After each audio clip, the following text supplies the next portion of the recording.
ಯಾಕೋ ಮುಖ ಉಚ್ಕೊಂಡಿದ್ಯಾ? ಅಲ್ಲ, ನೀವೆಲ್ಲ ಯಾಕೆ ಇಷ್ಟು ಟೆನ್ಷನ್ ಮಾಡ್ಕೊತಿದ್ದೀರ ಅಂತ ನನಗೆ ಗೊತ್ತಾಗ್ತಿಲ್ಲ. ನೀನು ದೇವಸ್ಥಾನಕ್ಕೆ ಬರದೇ ಇದ್ರೆ ಆಗೋದಿಲ್ಲ ಅಂತ ಹೇಳಿದೆ.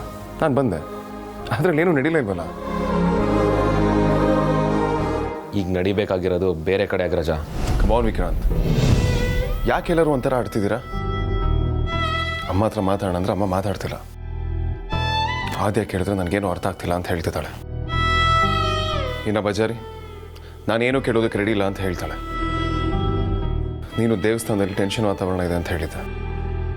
ಯೂಶ್ವಲಿ ಆ ಬಜಾರಿ ಅವರಪ್ಪ ಚೆನ್ನಾಗೇ ಮಾತಾಡ್ತಾರೆ, ಆದರೆ ಅವರು ಇವತ್ತು ಏನೇನೋ ಆಗೋಗಿದೆ ಅಗ್ರಜ. ನನಗೆ ಯಾಕೋ ಇವತ್ತು ಆಗಿದ್ದೆಲ್ಲ ನೋಡಿದ್ರೆ ನನ್ನ ಆರ್ತಿ ಮದುವೆ ಆಗೋದೇ ಇಲ್ಲ ಅನ್ಸುತ್ತೆ.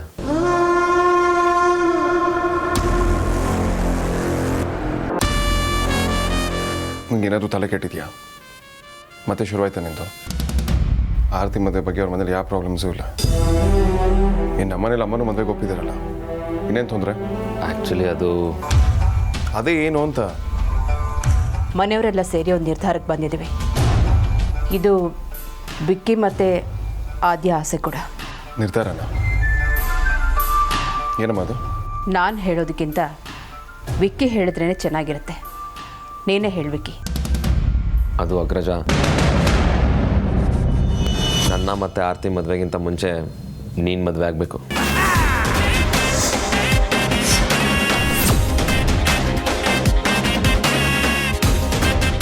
ನೀನು ಮದುವೆಗೆ ಒಪ್ಪೋವರೆಗೂ ನಾನು ಮತ್ತು ಆರ್ತಿ ಮದುವೆ ಆಗಲ್ಲ.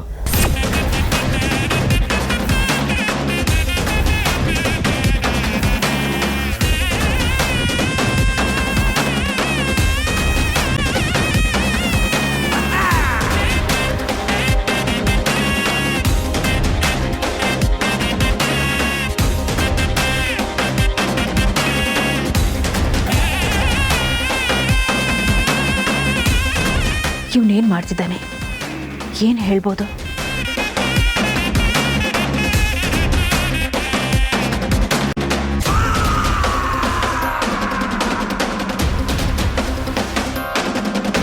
ಎಷ್ಟು ಬೇಗ ವೇದಾಂತ್ ವಿಕ್ಕಿ ಮಾತು ಒಪ್ಕೊಂಡ್ಬಿಟ್ನ.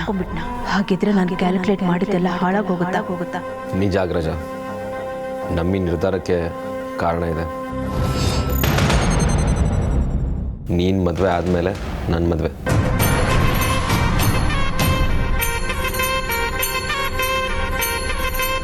ನೀವೆಲ್ಲ ನನ್ನ ಬಗ್ಗೆ ತುಂಬ ಕೇರ್ ಮಾಡ್ತಿದ್ದೀರಾ ಅಂತ ನನಗೆ ಗೊತ್ತು.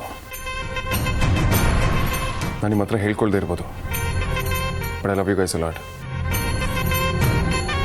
ಹಾಗಂತ ನನಗೆ ಬೇಡದೇ ಇರೋದನ್ನು ಕೊಡೋಕೆ ಹೊರಟಿದ್ದೀರಲ್ಲ, ಆ ಯೋಚನೆ ನನಗೆ ತುಂಬ ಫೂಲಿಶ್ ಅಂತ ಅನ್ನಿಸ್ತದೆ. ನನಗೆ ಹುಡುಗಿರಂದರೆ ಆಗೋದೇ ಇಲ್ಲ.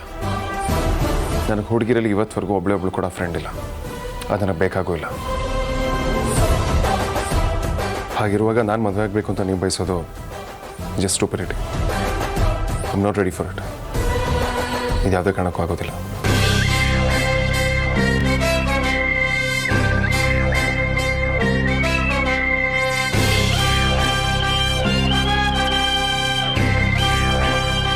I am sorry Vikranth. ನೀನೇ ವಿಷಯದಲ್ಲಿ ಹಠ ಮಾಡಿ ಅಮ್ಮನ ಮನಸ್ಸನ್ನ ನೋಯಿಸ್ಬೇಡ, ಹಾಗೆ ಆರ್ತಿನೂ ಕಾಯಿಸ್ಬೇಡ. ಸುಮ್ಮನೆ ಮದುವೆ ಆಗೋದನ್ನು ನೋಡು.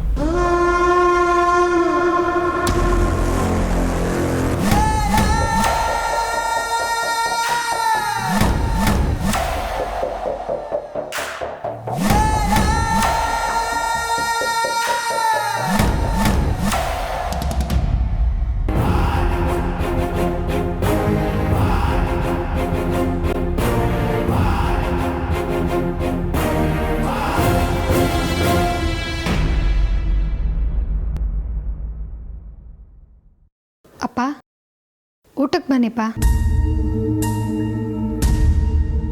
ಎಲ್ಲಮ್ಮ ಕಪಿಸೈನ್ಯ?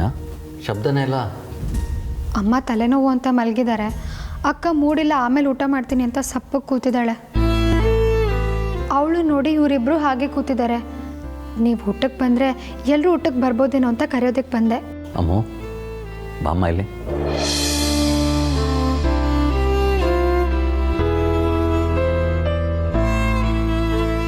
ನಿನಗೂ ನಿಮ್ಮ ಅಪ್ಪನ ಮಾತು ಕಠೋರವಾಗಿತ್ತು ಅಂತ ಅನ್ನಿಸ್ತೇನಮ್ಮ?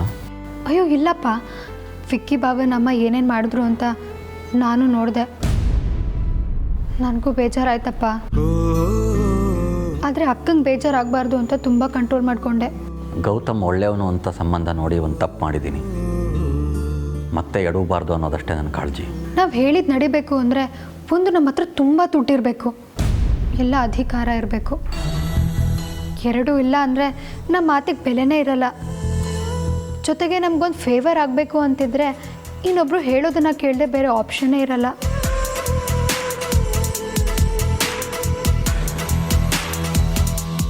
ಅದರಲ್ಲೂ ಹೆಣ್ಣಿನ ಕಡೆಯವರು ಅಂದರೆ ಮುಗ್ದೋಯ್ತು. ಯಾವಾಗಲೂ ಕೇಳೋ ಜಾಗದಲ್ಲೇ ಇರಬೇಕಾಗುತ್ತೆ ಹೊರತು ಹೇಳೋ ಅವಕಾಶನೇ ಸಿಗೋದಿಲ್ಲ. ನಿಜನಮ್ಮ, ಎಲ್ಲದಕ್ಕೂ ತಗ್ಗಿ ಬಗ್ಗಿ ನಡಿಬೇಕು ಅಂತ ನನಗೆ ಅರ್ಥ ಆಗತ್ತೆ. ಆದರೆ ಅದಕ್ಕೂ ಒಂದು ಮಿತಿ ಇದೆ. ಅದನ್ನು ದಾಟಿ ನಾವು ಕೋಲೆ ಬಸವಂತರ ಎಲ್ಲದಕ್ಕೂ ತಲೆ ಅಲ್ಲಾಡಿಸ್ಕೊಂಡು ಹೋದರೆ ಅವ್ರಿಗೆ ಸದರ ಆಗ್ಬಿಡ್ತೀವಿ. ಸದ್ಯಕ್ಕೆ ನಮಗೆ ಬೇಕಾದ ಕೆಲಸ ಆಗೋ ಹಕ್ಕು ಕಾಣಿಸಿದ್ರು ಅದ್ರ ಪರಿಣಾಮ ಆಗೋದು ಆರ್ತಿ ಮುಂದಿನ ಜೀವನದ ಮೇಲೆ. ನೀನು ಪರಿ ಅವ್ರ ಮನೆಗೆ ಹೋಗಿ ಮಾತಾಡ್ಕೊಂಡು ಬಂದ್ರಲ್ಲ, ಆಗ ಖಂಡಿತವಾಗಿಯೂ ಅವರು ನಿಮ್ಮ ಜೊತೆ ಗೌರವಯುತವಾಗಿ ನಡ್ಕೊಂಡಿರೋಲ್ಲ ಅಂತ ನನಗೆ ಚೆನ್ನಾಗಿ ಗೊತ್ತು.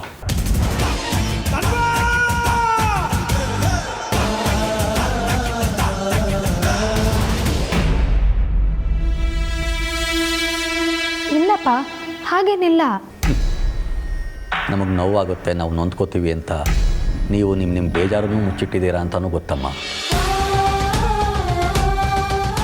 ಈಗಲೇ ಇಷ್ಟು ದರ್ಪ ತೋರಿಸೋರು ನಾವು ಎಲ್ಲದನ್ನು ಸಹಿಸ್ಕೋತೀವಿ ಅಂತ ಗೊತ್ತಾದರೆ ಮುಂದೆ ಆರತಿ ಅವ್ರ ಮನೆ ಸೊಸೆ ಆದಮೇಲೆ ಅವಳನ್ನು ಹೇಗೆ ನಡೆಸ್ಕೋಬಹುದು ಹೇಳು? ಮುಂದೆ ಆರತಿ ಕಣ್ಣೀರಲ್ಲೇ ಕೈ ತೊಳೆಯೋದು ನನಗಿಷ್ಟ ಇಲ್ಲ ಅಮ್ಮ.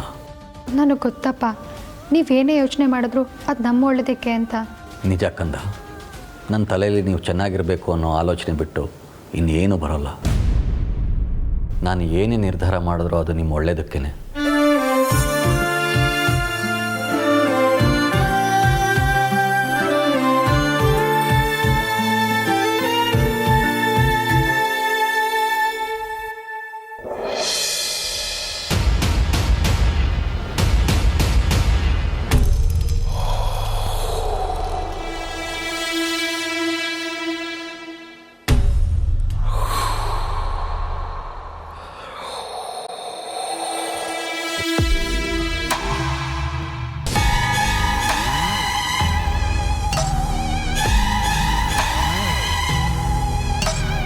ಸರಿಗ ಕತ್ಲೇಲಿ ಯಾಕಮ್ಮ ಕೂತಿದ್ಯಾ?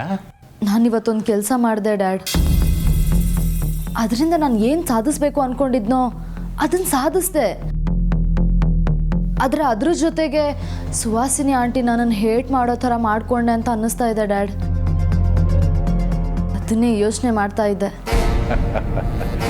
ಸುಹಾಸಿನಿ ನಿನ್ನನ್ನು ಹೇಟ್ ಮಾಡೋದಕ್ಕೆ ಚಾನ್ಸಸ್ಸೇ ಇಲ್ಲಮ್ಮ. ನಾನು ಅವ್ರ ಹತ್ರ ಮಾತಾಡಿದ್ದೀನಲ್ಲ, ಈಗಲೂ ಅವ್ರಿಗೆ ವಿಕ್ಕಿಗೆ ನಿನ್ನನ್ನೇ ತಂದ್ಕೋಬೇಕು ಅಂತ ಆಸೆ ಇದೆ. ಹೌದಾ ಡ್ಯಾಡ್? ಹಾಗಂತ ಅವರೇ ಹೇಳಿದ್ರಾ? ಹೌದು ಸಾರಿಕಾ. ಇದರಿಂದ ಅವ್ರು ನಿನಗೇನೋ ಫೇವರ್ ಮಾಡ್ತಾ ಇದ್ದಾರೆ ಅಥವಾ ನೀನು ಅವ್ರಿಗೆ ಫೇವ್ರೇಟ್ ಅಂತೇನೋ ಅಲ್ಲ. ಲೋ ಕ್ಲಾಸ್ ಆರ್ತಿಗಿಂತ ನೋಡೋಕ್ಕೆ ಸುಂದರವಾಗಿರೋ ಹೈ ಕ್ಲಾಸ್ ಹುಡುಗಿ ಆಗಿರೋ ನಿನ್ನನ್ನು ಅವ್ರ ಮನೆ ಸೊಸೆಯಾಗಿ ತಂದ್ಕೊಳ್ಳೋದು ಬೆಟರ್ ಅಂತ ಅವ್ರಿಗೆ ಅನಿಸಿದೆ. ವಾಟ್ ಎವರ್, ನಾನು ಅಲ್ಲಿಗೆ ಸೊಸೆ ಆಗಿ ಹೋಗಬೇಕು ಅಷ್ಟೇ. ಡ್ಯಾಡ್, ನಿಮ್ಗೇನು ಅನಿಸುತ್ತೆ? ನನ್ನ ಮತ್ತು ಆರತಿ ನಡುವಿನ ಯುದ್ಧದಲ್ಲಿ ಯಾರು ಗೆಲ್ಬೋದು ಅನಿಸುತ್ತೆ? ನಿನ್ನ ಮನಸ್ಸಿನ ಮಾತು ಕೇಳಿ ನೀನು ಅಂದ್ಕೊಂಡಾಗೆ ಪ್ಲ್ಯಾನ್ ನಡೆಸ್ತಾ ಹೋದರೆ ಗೆಲ್ಲೋದು ನೀನೇನಮ್ಮ. ಇದರಲ್ಲಿ ಯಾವುದೇ ಅನುಮಾನನೂ ಇಲ್ಲ. ಅಲ್ವಾ? ಕರೆಕ್ಟು. ಎಸ್, ಹಾಗೆ ಮಾಡ್ತೀನಿ.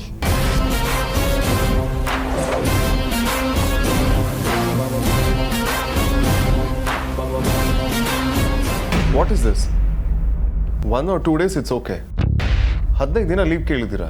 You are the manager. ಹೇಗೆ ಸಾಧ್ಯ ಹೇಳಿ? ಸರ್, ನಿಮ್ಗೆ ಹೇಗೆ ಹೇಳೋದು ಅಂತ ಗೊತ್ತಾಗ್ತಿಲ್ಲ, ಬಟ್ ಹೇಳ್ದೆ ವಿಧಿ ಇಲ್ಲ. ಸರ್, ನಾನು ಲೀವ್ ಕೇಳ್ತಾ ಇರೋದು ನನ್ನ ಮದುವೆಗೆ ಸರ್. ನಾಡಿದ್ದೆ ನನ್ನ ಮದುವೆ. ಈಗ ಒಬ್ಬರು ಬಾಕಿ ಇದ್ರೆ ನೋಡಿ ಮದುವೆ ಬಗ್ಗೆ ಮಾತಾಡೋದಕ್ಕೆ. ಎಲ್ಲಿ ನೋಡಿದ್ರು ಮದುವೆ ಮದುವೆ ಮದುವೆ ಮದುವೆ. ನಮ್ಮ ಜನಕ್ಕೆ ಮದುವೆ ಬಿಟ್ಟರೆ ಬೇರೆ ಏನೂ ಗೊತ್ತಿಲ್ಲ. ನನಗೂ ಮದುವೆ ಬಗ್ಗೆ ಕೇಳಿ ಕೇಳಿ ಸಾಕಾಗೋಗಿದೆ. ಅದೆಷ್ಟು ಕೇಳಿಬಿಟ್ಟಿದ್ದೀನಂದರೆ ಇಡೀ ದಿನ ಕಿವಿನಲ್ಲಿ ಗಟ್ಟಿ ಮೇಳ ಸೌಂಡೇ ಇರುತ್ತೆ. ಸರ್, ಎಲ್ಲ ಸೇರ್ಕೊಂಡು ಹಾಳಾಗೋ ಅಂತಿರ್ಬೇಕಾದ್ರೆ ಹಾಳಾಗೋದೇ ಸರಿ ಅನಿಸ್ಬಿಡುತ್ತೆ ಸರ್. ಅದಕ್ಕೆ ಮದುವೆಗೆ ಒಪ್ಕೊಂಡ್ಬಿಟ್ಟೆ. ಉದ್ಧಾರ ಆದಂಗೆ. ಸರ್ ಹಾಗೆ 1 ಅವರ್ ನನ್ನ ಜೊತೆ ಬರಬೇಕಿತ್ತು ಅಂದಿದ್ದಲ್ಲ ಸರ್. ಯಾಕ್ರಿ ನೀವು ನನ್ನ ಮದುವೆ ಮಾಡಿಸೋ ಪ್ಲ್ಯಾನಲ್ಲಿದ್ದೀರಾ? ಅದು ನಿಮ್ಮನ್ನ ನೋಡಕ್ಕೆ ಮೇಡಮ್ ನಾನು ಆಗಿಂದ ನೋಡ್ತಿದ್ದೀನಿ ಮೀಟಿಂಗು ಒಳಗೆ ಬಿಡಲ್ಲ ಅಂತ ಒಂದೇ ಸಮನೆ ರಗ್ಲೆ. ಅಷ್ಟಕ್ಕೂ ಒಳಗಿರೋದು ಶ್ರೀವತ್ಸ ತಾನೆ. ಏನೇ ಮಾತಾಡಿದ್ರು ಕಂಪ್ನಿ ವಿಷಯ ತಾನೇ ಮಾತಾಡೋದು. ನನಗೂ ಮಾತಾಡಬೇಕು, 2 ನಿಮಿಷ ಮಾತಾಡ್ಕೊಂಡು ಹೋಗ್ತೀನಿ. ಪಚಾರಿ. ಏನಂದೆ? ಶ್ರೀವತ್ಸ, ನಿಮ್ಮ ಹತ್ರ ಆಮೇಲೆ ಮಾತಾಡ್ತೇನೆ. ಆಫೀಸ್ ಇದು, ನನ್ನನ್ನು ಏನಂತ ಅಡ್ರೆಸ್ ಮಾಡಬೇಕು ಅಂತ ಕ್ಲಿಯರಾಗಿ ಹೇಳಿದ್ದೆ ತಾನೆ. ಏನಂದೆ ಇವಾಗ ನೀನು? ಓಹೋ ಸಾರಿ ಬಾಸ್, ತಗೊಳ್ಳಿ, ನೀವು ಕೇಳಿದ ರಿಪೋರ್ಟ್ಸ್ ಎಲ್ಲ ರೆಡಿ ಇದೆ. ಇದನ್ನು ಹೇಳೋದಕ್ಕೆ ಎಷ್ಟು ಡ್ರಾಮಾ ಬೇಕಿತ್ತ? ಮ್ಯಾಟ್ರ್ ಬೇರೆನೇ ಇದೆ ಬಾಸ್. ನನ್ನ ಚೈಲ್ಡ್ಹುಡ್ ಫ್ರೆಂಡ್ ಒಬ್ಳು ಅವಳು ಮದುವೆ ಅಂತ ಶಾಪಿಂಗಿಗೆ ಬೆಂಗಳೂರಿಗೆ ಬಂದಿದ್ದಾಳೆ.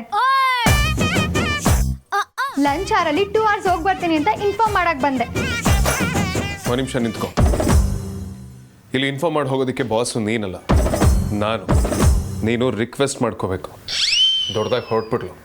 ನಾನಿನ್ನೂ ಪರ್ಮಿಷನ್ ಕೊಟ್ಟಿಲ್ಲ, ಗೊತ್ತಿರಲಿ. ಆಯ್ತು, ಈಗ ಕೊಡಿ. 2 hours ಲಂಚ್ ಬ್ರೇಕ್ ಕೊಡೋದಕ್ಕೆ ಚಾನ್ಸೇ ಇಲ್ಲ. ಡಿಸಿಪ್ಲಿನ್ ಇಲ್ಲ, ಡೆಡಿಕೇಶನ್ ಇಲ್ಲ. ಕೇಳಿದಷ್ಟು ಸ್ಯಾಲ್ರಿ ತೊಗೊಂಡ್ರೆ ಸಾಲದು. ಸ್ಯಾಲ್ರಿ ಕೊಡೋರ್ಗೂ ಲಾಭ ಆಗೋ ರೀತಿ ನೋಡ್ಕೋಬೇಕು. ಕಾಮ್ ಚೋರ್. ಲಂಚ್ ಅವರು ಸೇರಿಸಿ 2 hours ಅಂದಿದ್ದು ನಾನು. ಅಷ್ಟನ್ನು ಕೊಡೋಕ್ಕಾಗಲ್ವಾ ನಿಮಗೆ? ಒಂದಿನ ನಾಗರ ಪಂಚಮಿ, ಇನ್ನೊಂದು ದಿನ ವರಮಹಾಲಕ್ಷ್ಮಿ, ಮತ್ತೊಂದು ದಿನ ಬೀಗ್ರೂಟ. ಬರೀ ಇದೇ ಆಗೋಯ್ತು. ಕೇಳಿದ್ರೆ ನನ್ನ ಹತ್ರ ಹಾರ್ಡ್ ವರ್ಕರ್ ಅಂತ ಬಿಲ್ಡಪ್ ಬೇರೆ. ಬೇಗ ಬಂದ್ಬಿಡ್ತೀನಿ ಬಾಸ್. No way, never. ಇಷ್ಟೋದಂಗೆ ಅನ್ನೆಸೆಸರಿಯಾಗಿ ಟೈಮ್ ವೇಸ್ಟ್ ಮಾಡಿದ್ದಕ್ಕೆ ಇವತ್ತಿನ ಲಂಚ್ ಬ್ರೇಕ್ ಕೇವಲ 15 minutes. 15 ನಿಮಿಷದಲ್ಲಿ ಊಟ ಮುಗಿಸಿ ಇನ್ನೊಂದು ಪ್ರಾಜೆಕ್ಟ್ ಕೊಟ್ಟಿದ್ದೀನಲ್ಲ, ಅದನ್ನು ಶುರು ಮಾಡ್ಕೊ.